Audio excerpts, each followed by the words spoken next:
Welcome to the Legal Leaders Podcast with Ali Rafi. Hey everyone, this is Ali, your host. I just finished up a great podcast episode with some of my closest friends at Berkeley Law. We just finished our 2L year and we are now officially 3Ls. Finals week was this week. We just wrapped up the episode talking about some of the highlights from the second year of law school. We talked about academics, how it compared to 1L, the culture of the school, recruiting, big law, and advice for our younger selves. Should be an interesting episode. One of my friends is actually a transfer student, so it's interesting to hear about her experience compared to her previous law school. If you're thinking about coming to Berkeley Law School or thinking about law school in general, you should be able to get a lot of value from this episode. So with that, we hope you enjoy the discussion. All right, welcome back to the Legal Leaders Podcast. I'm Ali Rafi. Today's episode is a little different. I'm here with some of my closest friends from Berkeley Law to recap our 2L year, Riya, James, and Rameses. Thanks for coming on. Thank you for having us. Of course, glad to be here. We're officially 3Ls. It's kind of crazy. So how does everyone feel? I'll pick on Rameses because you're smiling the most. How do you feel? I'm relieved and terrified at the same time. It goes by pretty quick. I mean, 3 years sounds like a long time, but it really does kind of whisk by. I'm happy to be over halfway done, but also know I'm that much closer to having to start working and not being a student anymore. So excited for work, but also I kind of enjoy the student life.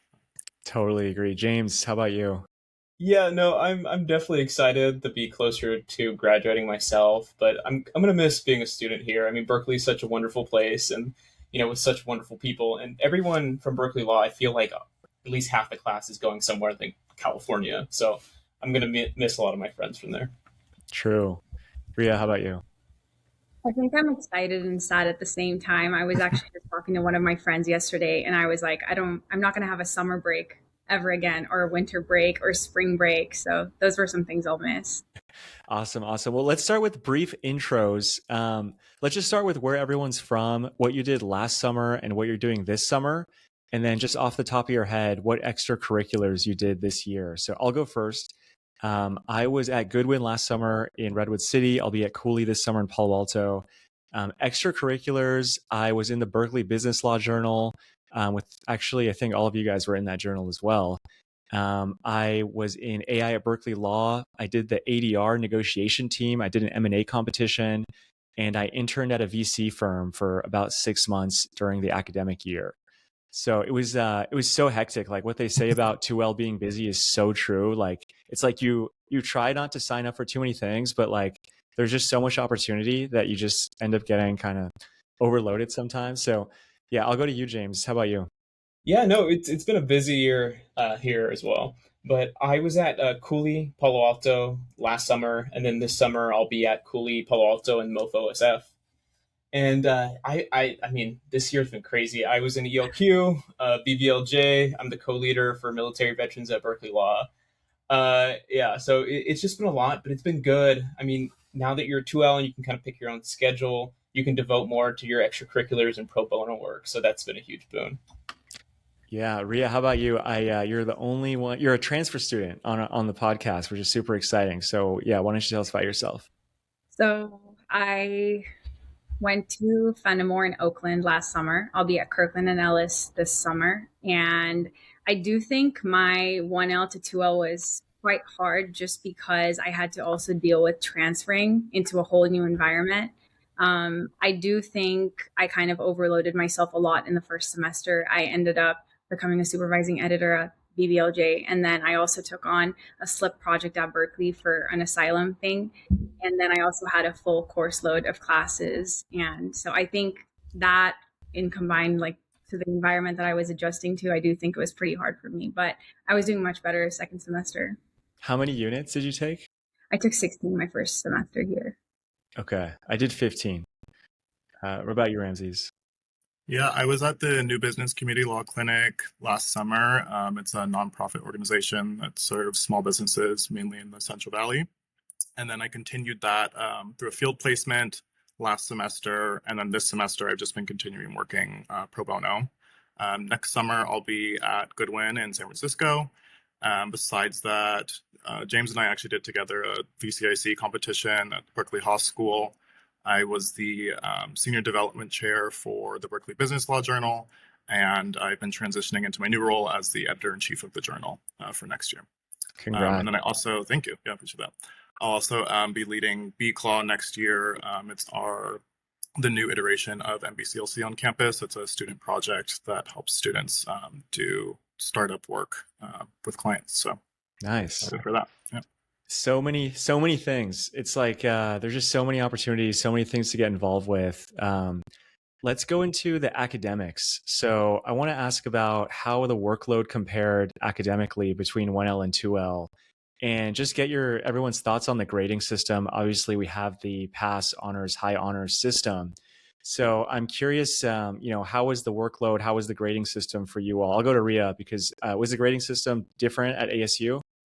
It was. We had the traditional grading system. I do think Berkeley's whole policy about kind of wanting students to just learn, I can definitely see that implemented in their grading policy. You have no pressure to really either try hard or not try. So that was really nice. I did do a field placement this semester, so I would say that my academic course load was very light. I worked at the San Francisco District Attorney's Office, and I was a certified law clerk, so I got to do a lot of courtroom work, see the justice system in action, and I do think every student, at least in law school, should try to do like a field placement, because you learn a lot in law school in your classes, but I think you actually get to see everything connect together, especially with the fact that I took evidence this semester. I got to see evidence in a courtroom, and I think that really helped me in the class as well. That's awesome. I do just want to double click on the grading system and the differences between Berkeley and ASU. Like, can you say more about like how was the pressure? How were the differences? How did that impact, like, I guess, how you performed? So I would say that Arizona still had a really good grading system in terms that it wasn't very predatory. The curve was a B plus, I believe. There was a lot of pressure to perform better, especially because you wanted to have a good transcript given how fast big law hiring happens these days. So I do think it was pretty stressful over there compared to here. I know people in Berkeley that have straight P'd their semesters and still ended up at amazing places. I don't feel like the same comes out of Arizona. Gotcha. Rameses, how about you? Yeah, I'll start with the course load. I continued taking 16 units these past 2 semesters, a kind of heavy course load. But I think it's just because I was doing different things, like kind of doing field placement and full course load at the same time. 1L is definitely a lot. I think one of the main things with it is just getting used to having to be constantly on and focused on school. I heard a lot of people say 2L is a bit more of a breeze. I don't know. That personally wasn't my experience. Like, I think I was still very busy and involved. I just found myself doing different things. So 1L was kind of just getting those doctrinals out of the way. 2L was doing a lot more of still doctrinal courses, but sort of upper level practical courses, field placement, extracurriculars.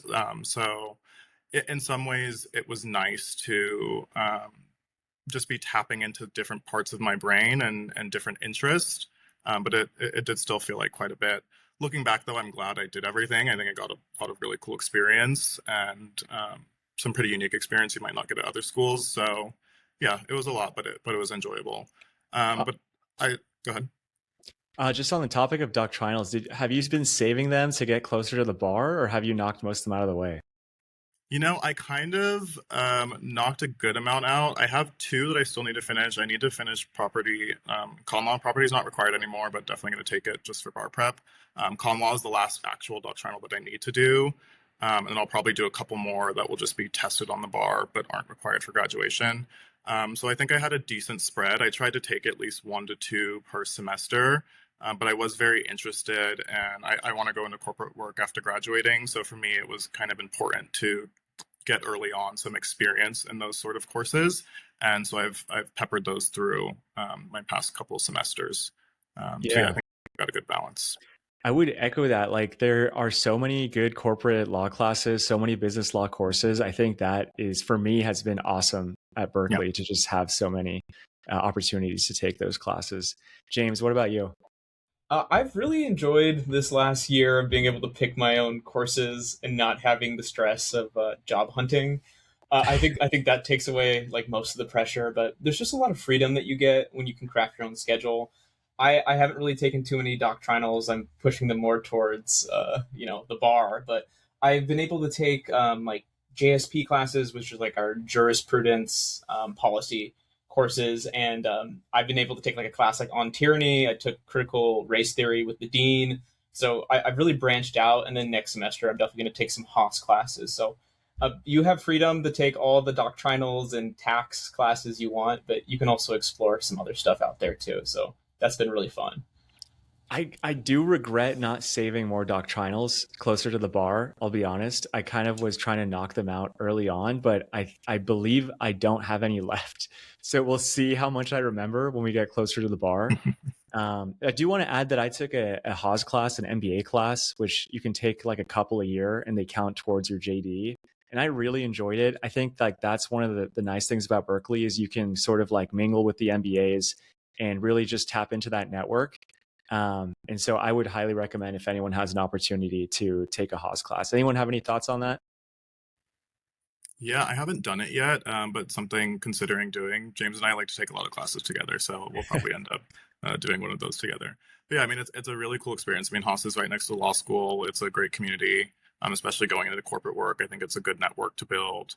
You kind of get out of the law school bubble a bit. I mean, as great as Berkeley is, it's also nice to kind of get away and get a bit of a different experience. So I think it's a good opportunity. Yeah. Anything else on that, James? At least on the classes, no, that's pretty much it. But I do have some words on the grading system.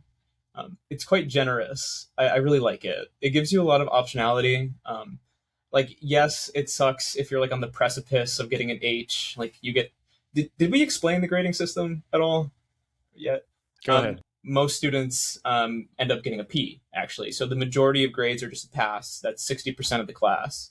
The top 10% get HHs, and then like the 30% right below that top 10%, they get H's. So high honors, and then P's for everyone else.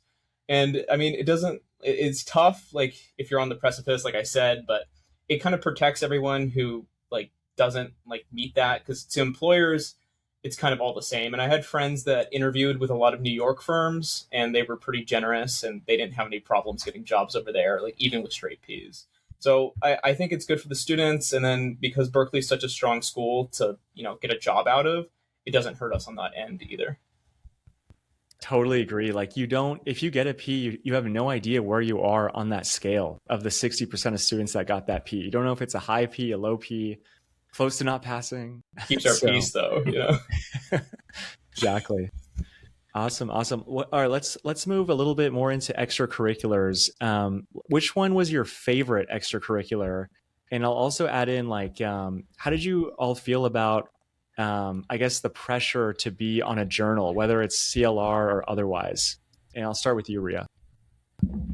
I don't think I had really high pressure to join a journal. I do love writing, but I do think that CLR kind of has a lot of work. And I talked to a lot of people prior to writing on, and I just thought it wasn't the best fit for me.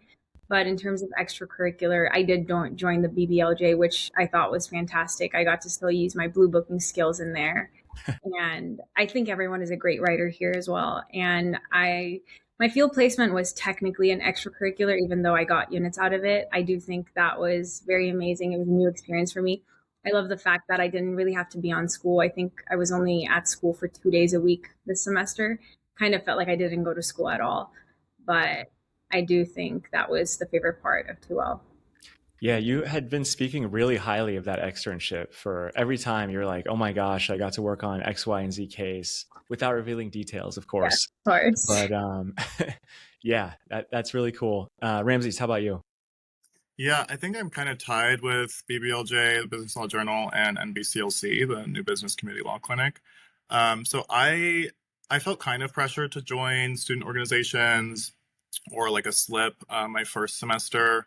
I think first semester coming in, I did BBLJ, the Berkeley Technology Law Journal, and SLI, the Startup Law Initiative. It was kind of a bit to balance, but I think it was nice to come in and help me kind of figure out what I was interested in and maybe not so much.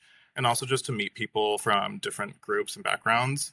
I mean, really, when you join these organizations, you should be making the most of it and like being super involved. But there is sort of a bit of leeway in some of them to, if you're not super into it, kind of put your time elsewhere.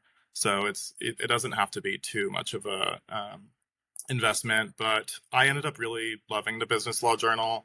A lot of my great friends are in there. I mean, you guys are all in there. Get to hang out all the time.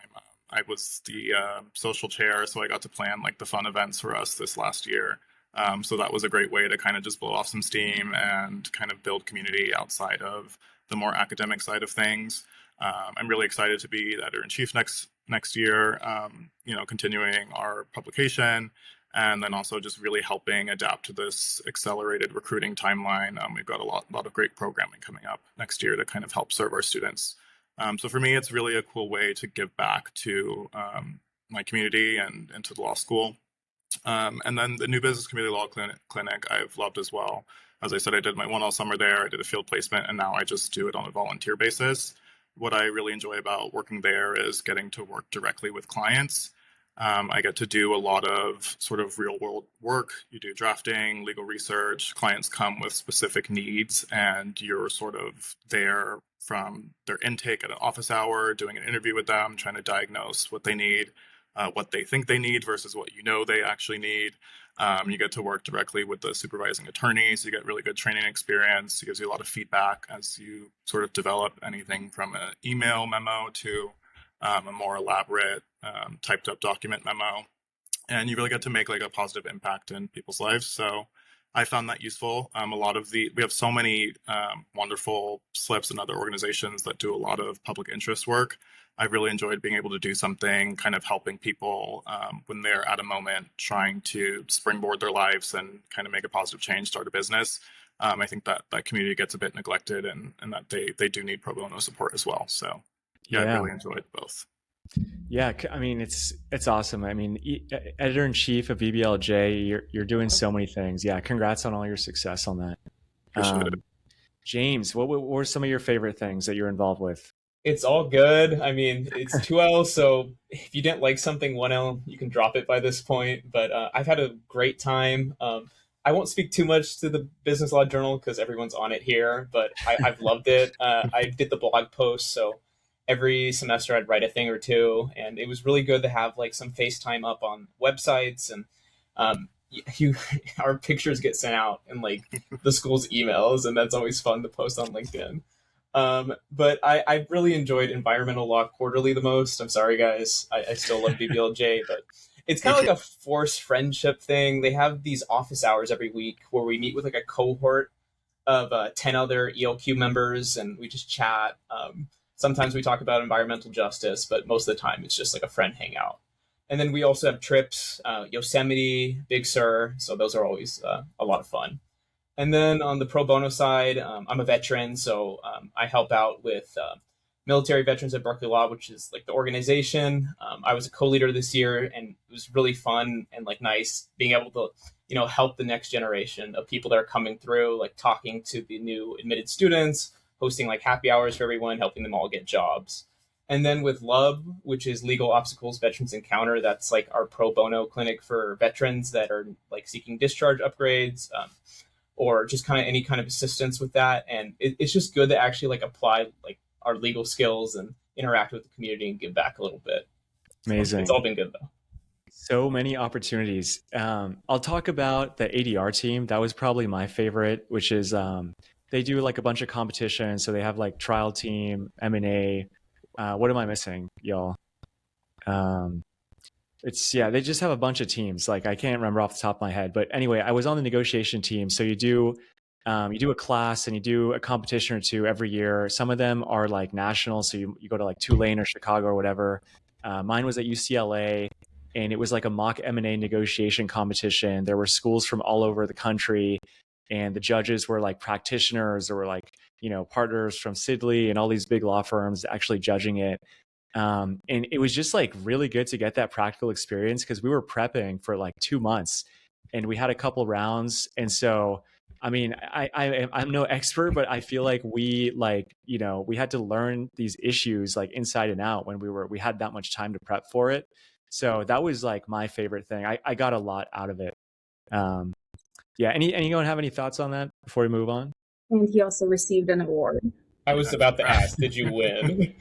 Maybe that's why that's why I enjoyed it so much. And shout out to my partner Mahi Guram. But yeah, let's talk. Let's talk going into the workforce. This is the summer where we get to go and be summer associates. I mean, obviously, some of us did do that last summer, but for most people, this is going to be that first summer. So I guess what are you most looking forward to, and maybe what's something you're a little bit nervous about going into the internship this summer? And I'll start with you, Riya. I think the thing I'm looking most forward to is transactional work. A lot of the work I did last summer was actually more litigation focused. It was research memos, all of that. But this time, I think I've taken a lot of corporate classes in the past year to where I feel like I can actually apply that knowledge. So I'm excited to do that. Awesome. James? Yeah, so I'm excited to go back to Cooley. They're a great firm, ECVC kind of work. So it's good to reconnect and talk to everyone. But then again, it is nerve-wracking going back to a firm or a new firm, and then it's. I mean, I'm very blessed to be between two firms, but it's always a difficult choice. At the end of the day, like seeing which one you like more. So I think this summer I'm just going to be focused on meeting as many people as possible, getting as much exposure to as much work, and just seeing where like I fit in the most in both cities. So it's just a big decision because like this kind of decides like at least the next couple of years. And are you set on ECVC, or are you trying to like try different practice? So at least if I say it Cooley, I'll be set on ECVC because that's like their bread and butter. But with Morrison Forrester, I'm going to try to branch out a little bit, maybe work in some private equity work or more financing with companies that aren't just startups. So I'm going to see if I enjoy that as well. I think it's a good opportunity to kind of branch out and explore. Nice. I just want to go back to Riya. You're probably going to be doing private equity work, right? Yes. Nice. Awesome. Ramses, how about you? Yeah, I'm really excited to get some new experience. I'm kind of doing the swap of James. I was a SEO fellow at MoFo my summer before starting law school, so I got to see sort of the middle market finance PE world, and at Goodwin will be focusing mainly on ECVC work. So I'm excited to see what that's all about.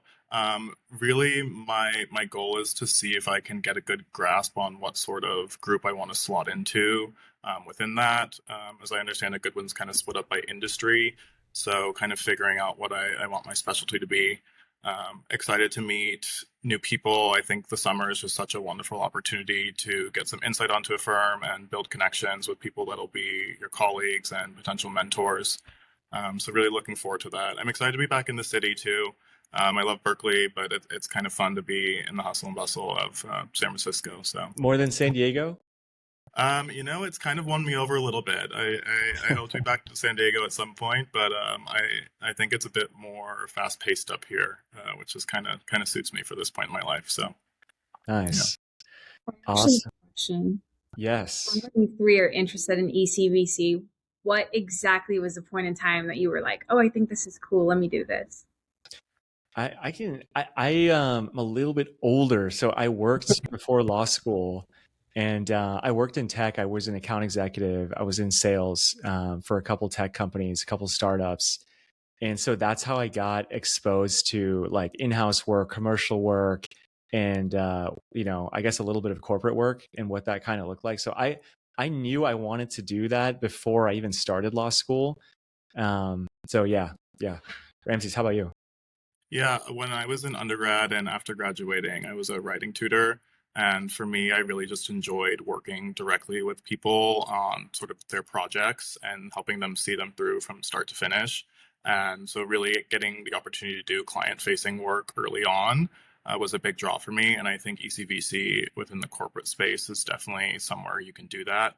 There's a lot more expectation on junior associates early on to be working directly with clients, kind of taking the lead on projects and kind of helping people see their startup baby grow to fruition. So I definitely find that appealing. I'm super excited to go into big law. I don't know how exactly the experience will pan out for me. So going to see how long I can be at a firm, but also from what I understand, kind of going into an ECVC practice opens doors for you to make that in-house jump or go to other opportunities a bit earlier. So I think it's a really interesting opportunity, and especially doing it in San Francisco, kind of startup central. It's a great spot to do it. Yeah, I guess James doesn't know yet because he's still experimenting. I mean, I have thoughts on ECBC too. I mean, I was gonna say, I mean, you all took away all the points, but you kind of get indoctrinated at Berkeley in like the best way possible. Like we're right next to San Francisco. This is all people talk about. Like AI is the big next thing, and there's all these startups, and it's just a cultural thing. So like I didn't come to Berkeley being like I want to do ECBC, but you spend a couple months here and it gets on you. Totally. Speaking of AI, do we want to talk about AI or are we tired of it? I feel like you want to talk about it, Ollie. Yeah, I mean, I guess, how are you guys feeling about like all this stuff we're hearing in the industry? Like we're just law students, right? Like we still have a year and a half before we're even going to be in the workforce. But I don't know. Like me, I'm kind of optimistic. I do think that there will be an impact in a negative way, but I do think it's going to allow for more efficiency. It's going to allow people to do more work quicker, to maybe even spend more time doing other things they enjoy. I know that's not everyone's take, but I don't know. I'm kind of optimistic about it. I will say, like, this is definitely not a jab in any way, and I think this is actually a good thing. But I don't feel like we get exposure to too many of these legal tech and AI tools at Berkeley. And I think the pro is obviously you learn how to actually do legal work. But I have heard at other schools where they're pushing it more on the students. So you're coming out and you're already familiar with some of these tools we're hearing about in the headlines. So I think, yeah, there's pros and cons to both. But yeah, I'll pause there. James, I'll go back to you. Okay, thank you. Yeah, I have mixed feelings.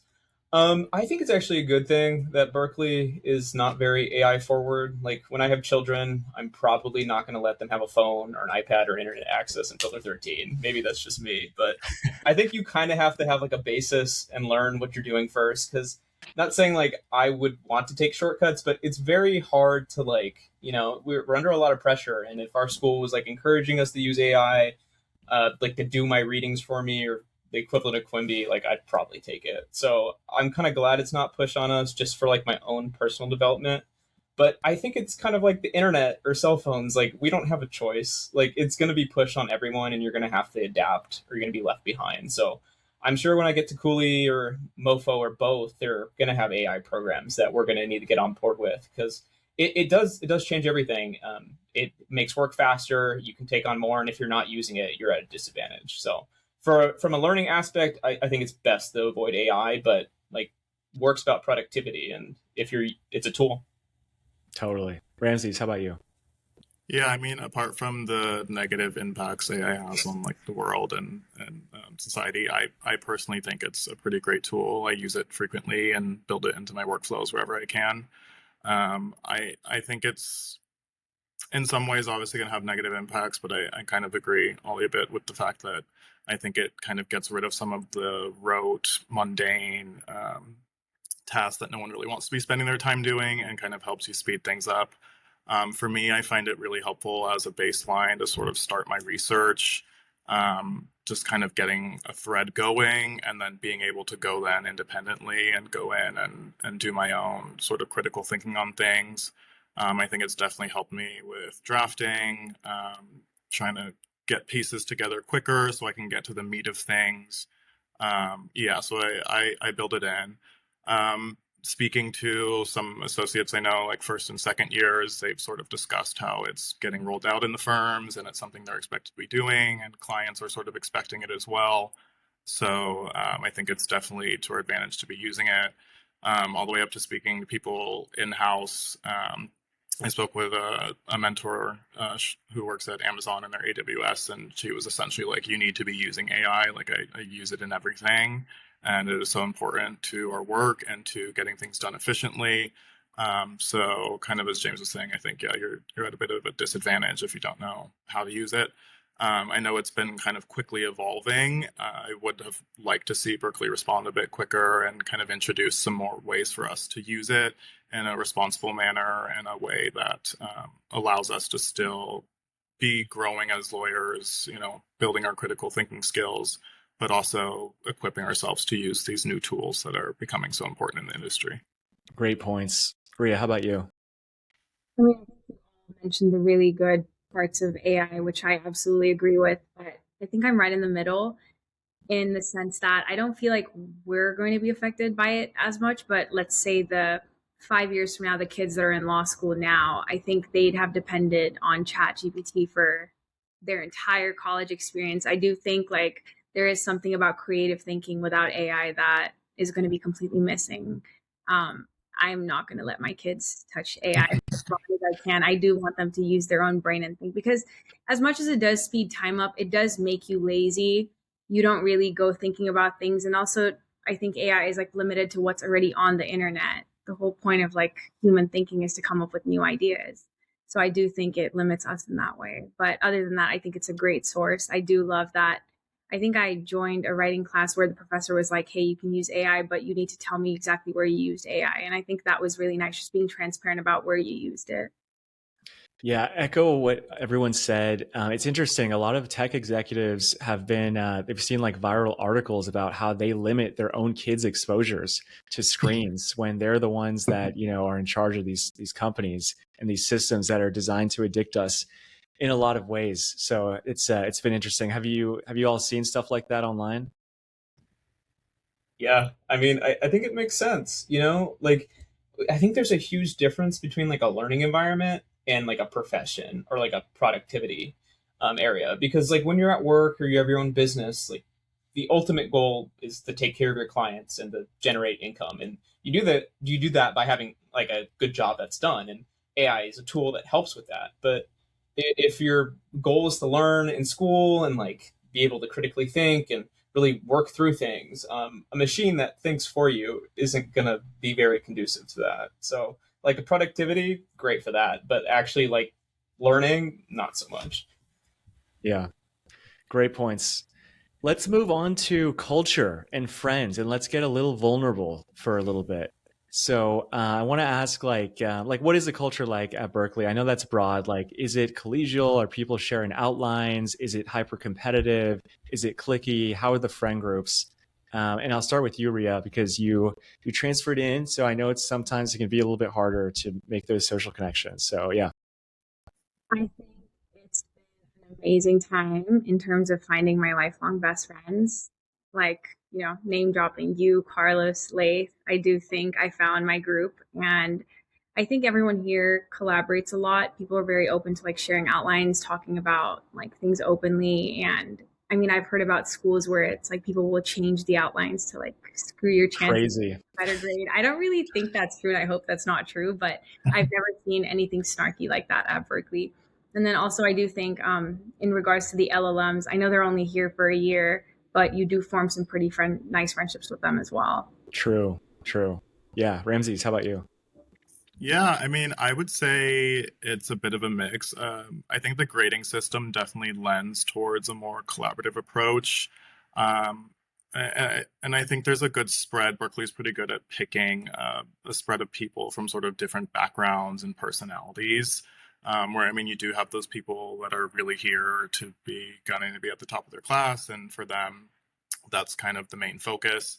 But I also do think you get a lot of people that are passionate about other things, and law school isn't the only thing that their life sort of consists of. I think I kind of fall somewhere in the middle of that. There's been semesters and courses that I really care about and really pour myself into, and it translates to success. But there's also courses where I'm like, this is something I need to do, and I'm not super interested in it. I'll do it for the sake of doing it and know that I'm still going to pass and be okay. So I think that sort of ability to not have to constantly be trying to perform at the top of everything really makes for a much more balanced experience. For me, I obviously love learning. I'm excited to be an attorney. But I also think one of the important things about being an attorney is learning to prioritize yourself and take care of yourself, which is kind of hard to do during law school when you have so much to do. So, I mean, yeah, there's days where I'm like, I would rather go to the gym or go for a walk today or go have a nice lunch. I'm gonna skip a reading today, and I feel fine about that. And How dare you? like crazy, I know, but it's, I think Berkeley is like a place you can do that and still be a very successful student.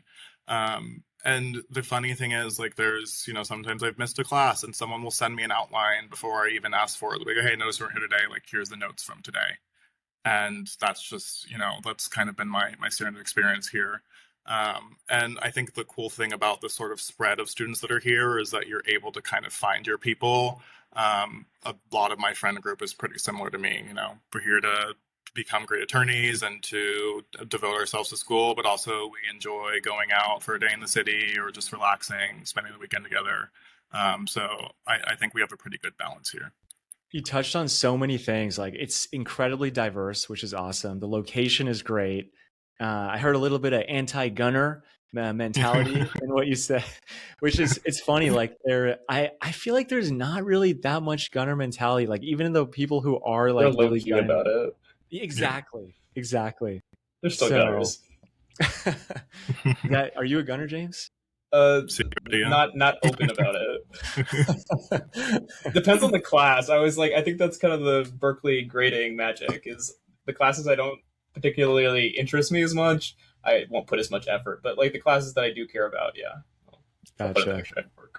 Anything on the culture or your friend group that you want to add? Yeah, I think Berkeley is the best place on the planet. Seriously, I've never had a better social life and like never had more fun. I don't know if that speaks to my undergrad or how amazing Berkeley is, or both, but it really, really is a special place. Like, all my friends live within 10, 15-minute walking distance of each other. The school is very conducive with all the organizations. Like, the diversity is amazing because there's tons and tons of affinity groups, any kind of interest you could have, whether that's like business, environmental, tech, like career path, the people are there. So you'll be able to find like whoever you want. Like, if anyone's listening to this and is thinking about going to Berkeley Law or is coming to Berkeley Law, do not worry about making friends. Like, you will find your people. But to that point, I guess, definitely do try to go out though. Like, we have bar review every week. We go to a new place. Like, at least your first year, go to more than half, at least. And first semester, go to all of them. Because the only thing I'll count against Berkeley, but this is like every place, is it is harder to make friends the longer you stay. Because not that like our school's cliquey, but I mean, people do form their core like friend groups within like the first year, like by the end of the second year. So do your best to be social right away and meet as many people as you can. But the school's small enough to where, like, if you don't know everyone's names, you recognize everyone's faces, especially in like the business classes, or like if you take a certain subset of classes, you'll see the same people again and again and again and again. So I can only say good things though. It really is like I'm being overly broad, but it's like people interested in public interest, people interested in corporate law, and then people interested in environmental law. Am I missing anything? I mean, there's obviously a lot of subgroups, but I feel like those are like Harry Potter with like the houses. I don't want to be corny, but yeah, like these people go with like but there's a lot of crossover too. Like, I'm not going to do environmental law, but I'm in ELQ. I've written environmental pieces for BBLJ. Like, I've gone on the trips, and but I'm still going to do big law. So it's not like you're locked into one subgroup either. So it's very open, and people are very welcoming. Ramses, do you have something to add to that? Just about the sort of range of opportunities. Yeah. I mean, there really is just so much to do. Like, what do we have? International law, sports law. There's like classes on wine law, water law. Water law. Yeah, there's really something for everyone. So yeah, I mean, it's just a great place to come find something you're interested in. And it's also a great thing to sort of experiment too. You can do stuff for a semester or so, and it doesn't have to align with exactly what you're going to be doing for your career. And that's encouraged, just to explore and try something new and kind of build out your understanding of the law. So yeah, I would echo all that. Awesome. Let's talk about something like, this is not to say a pet peeve or a complaint, but maybe something that you'd want a student coming here to know that maybe you like, but that might rub someone else the wrong way. And again, I'll preface this by saying I love this school. I'll go first. I think it's important to know that it is like a big public school. It can be bureaucratic. Like I was on a journal and I was like basically in charge of funding and like a treasurer. And there's just so many sources of funding. There's so many hoops and steps to jump through, whether it's outside donations or student government or just other sources internally, and even maybe a little bit of politics sometimes. And so I think that's something to be aware of. I feel like that's something I've heard is a big difference between maybe like a private law school versus a public law school. And that could be just something to consider as you're coming to Berkeley. Riya, what do you think? I'm honestly really grateful to be here, especially as a transfer. So I have nothing to complain about, but I will say the parking situation. Parking? It's always full. The garages are always full. If there's one thing I wish Berkeley would change, it would be that. Yeah, and it's expensive for the parking passes. Yeah. Ramses? I would just say as great as it is with all the opportunities we have, it is a bit easy to oversubscribe yourself. And there's been some points where I'm like, oh my God, why am I doing all of this? I often look back and I'm like, okay, I'm glad I did it. But during those weeks, I'm like, I think last semester I had class Monday through Saturday, and would just have the one Sunday to kind of like do my chores and reset and get ready for the next week. And just having one day off was just like not enough. So yeah, you just kind of have to learn to say no. And it's easy to get swept up in doing so much because everyone's always doing something. So learning to find that balance, which kind of I think goes back to what I was saying about I think a big part about being a successful law student and likely an attorney too is just understanding longevity and not burning yourself out. So awesome. James? Are we going to talk about recruiting at all at a later point? Because I can save that for then. I wasn't going to talk about it actually, because I feel like we did it all during 1L, but I mean, yeah, feel free if there's something you want to add. Yeah, I was about to say, I guess to any people that are watching that aren't in law school yet or going to be 1Ls next year, I guess the biggest, not problem I've had with the school, but like something I definitely like caution and tell everyone to do their own research on is like the school has a great career development office and the school will help you find a job, but you really do need to take your destiny into your own hands. And what I mean by that is like you have to put yourself out there, you have to go to networking events. Don't rely on like other people's schedules, because like early, like when we were recruiting, everyone was like, don't worry about it, you can do that later, you can do that after Christmas, you can put off like talking to people or submitting applications, and you absolutely cannot. Like when you come to Berkeley Law, like regardless of what the school says or even some of your peers, like you need to be ahead and on top of like recruiting. And the timelines move, so I don't even blame Berkeley for that. Like the entire timeline's moved up. But obviously like not everyone is as quick to catch up with that. So anyone listening to this, like work on your resume now, like start cold emailing people. Like your first, like me and Ramses were going to like networking events the first week, and I feel like that actually truly helped. Like you have to put yourself, like if you put yourself out there, you'll be okay from Berkeley, but don't relax too much your first semester on recruiting. Yeah, great point. Ramses, Riya, anything you want to add to that? Yeah, I guess another sort of consideration with that, and again, I don't think this is a Berkeley specific thing or all industry thing. It's more of a big law new development. It's a double-edged sword. I mean, it's really great. I mean, we're working on programming for our sponsor firms for BBLJ for next year already, and like we're already planning events starting the second week of the semester. So in one sense, it's wonderful that you're getting in touch with these great employers that so many people are looking to go to, and it's not a level of access you have at every school. So it's wonderful to be able to kind of get ahead on figuring out your job.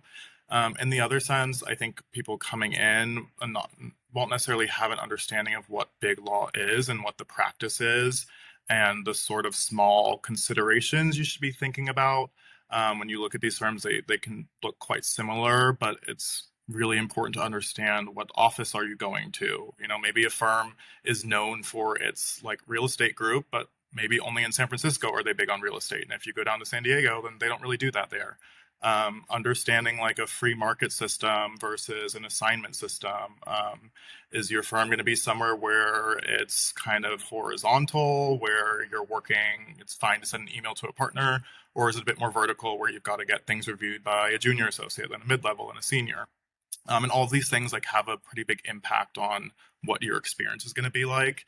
And when you're coming in first semester, just trying to keep your head above water, and then are also getting a job offer for where you're going to be after you graduate, it's kind of hard to know what exactly you want to do and where you want to go. So, yeah. Such a great point. Like, I feel like, for speaking for me personally, like I came into law school and everyone knows like the Fortune 100 or the FANG or like the top 20 tech companies or whatever. But like if you're trying to go to big law, you really don't know, right? They all sort of like, you don't know what these differences are, but you do learn them. You kind of have to, like you said, Ramses. And it's like funny looking back on it now, it's so clear. You like know what each big law firm specializes in, how they operate. Like I feel like we all know, like, for example, Ria's going to Kirkland, it's an open market system. And that's like kind of one of the things they're known for. And it's just such a good point. Like you just learn it as you go to these networking events and you start talking to people. Yeah, Riya, do you have anything to add to that? I do actually. I mean, you all said really good things, but I do think that at this point, taking gap years actually helps you. I know a lot of people are afraid of that concept, but getting in work experience where the skills will directly translate into big law, if that's what you want to pursue, is really good, because at this point, your 1L grades don't even come out by the time you're applying for jobs. And then also another point is, I do think undergrad grades are going to become more important because they don't have anything else to look at either. So if you are listening to this and you're an undergrad, do keep your grades up. It's a lot easier to do that than it is to have good grades in law school. Totally agree. It's like in some ways becoming like an MBA where they look for that work experience, and these firms are just looking to see, like, especially client facing roles, I feel like are something that they really look for. Anything to add, James, before we go to the next topic? I actually do have one more thing to add. Everyone speaking reminded me of this actually, but because you don't know these things, like you don't know what you don't know, and you don't start picking this up until you go to these events, do your best to find a mentor. Like you need to find a 2 or 3L, like either an affinity group or a journal or just talking to people that is doing big law, because they'll know what's up. They'll have the read of like what the firms are like, where to go, and they'll help you guide like based on your interests. I know ELQ, the Environmental Law Quarterly, and the Business Law Journal both have mentorship programs. I'm a mentor for both. And I feel like that's been I mean, I can't speak for them, but I think it's been a huge help for the 1Ls that I've mentored. And I got mentorship from La Alianza, and that helped a lot in my job hunt. Yeah, Great. I'll add on real quick too. I think mentorship is great, and I think Berkeley students are really willing to help. So, I mean, honestly, yeah, if you want to look me up on LinkedIn or whatever, send me a message and chat. I'd be happy to. I love chatting with incoming students, so I'm happy to give any advice I can. Heck yeah. Awesome. So we're kind of getting towards the end here. Is there anything that just during the conversation, you all, like, things that came to mind that I didn't cover?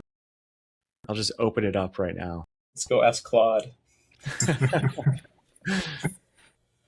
I think one thing I would add is that our second semester of 1L, we can start taking elective courses.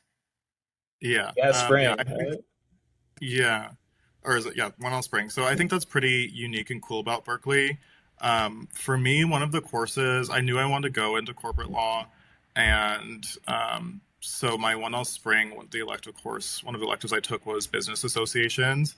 And I think that was just such a wonderful course to take in general. And also at that point in my law school journey, pretty much every business class I've taken since then has touched back to some concept I learned in BA.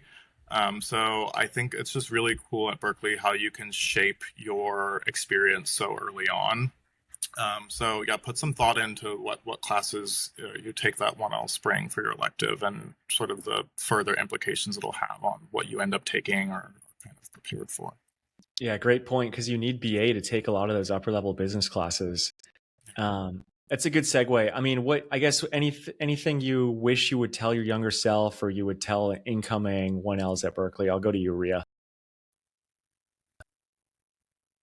I think the biggest piece of advice I would give someone is that you should always feel like you belong. I do feel like a lot of people have imposter syndrome because you see all these high achieving individuals around you. But I think being surrounded by them is more of a privilege, and it's not really, you shouldn't feel intimidated by that. So I think that's my favorite part about being in this environment. James? Yeah, to head on to that, I don't want to say accept being average here, but like, yeah, you need to come to terms with that. I feel like everyone who ends up at Berkeley Law, everyone's smart. Like, you wouldn't be here if you weren't intelligent or hardworking or both, which is usually both.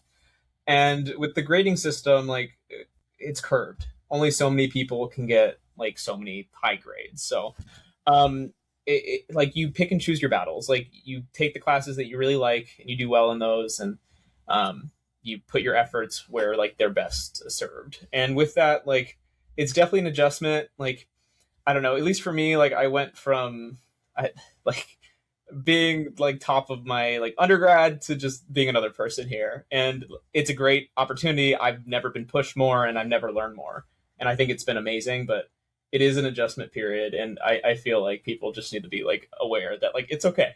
Like, it's okay to be like everyone else here. Everyone here is awesome. Love it. Awesome, y'all. Well, thank you so much for sharing your thoughts on the podcast. Hopefully this is helpful for folks who are thinking about law school, thinking about Berkeley. Yeah, thank you guys so much. Hope this was helpful for folks listening. Yeah, Riya, anything else you want to add? No, just thank you so much for having us.